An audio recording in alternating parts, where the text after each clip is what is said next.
mana 100 ming so'm Abdush aksiya. Buni hech kim bilmasdan sizlarga bu 100 ming so'm. Endi biror nima kelishi, biror nima olasizlar. Bilet olganing uchun 5 chi bilet xarid qilib, Farg'ona guruh yo'nalishi bo'yicha O'zbekiston havo yo'llariga 23 ga 8 bagaj bilan 28-aprelga bo'ldi o'rtoqlar. Qo'ldan kelguncha mana shu insonlar asosiy o'rtasida ish faoliyatimizni boshlaganimizda, yangi boshlaganimizda shu insonlar qatnashga qilib, shu harakatlarni dars yurishiga sababchi bo'lganlar, qo'ldan kelguncha ko'ngillashadi 100 ming so'm bilet olgan.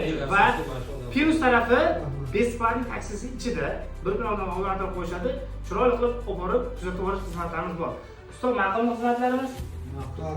Ikki marta o'zlari necha yildan beri xizmat ko'rsatib borishadi. Shu mana shu bola ishi yurishib ketsa-da doim padesha qiladigan inson ham doim padesha qilgan. Xolos, hammalariga video davomida rahmatimni yetkazib qo'yaman. Sog' bo'la, hurmatli do'stlar, kelarasizlar, arzon bilet kelibsa, video like bosib qolsa qo'yinglar. Kimgadir manfaatli bo'ladi, kimgadir ishni chiroyli qilib bitirishga harakat qilamiz.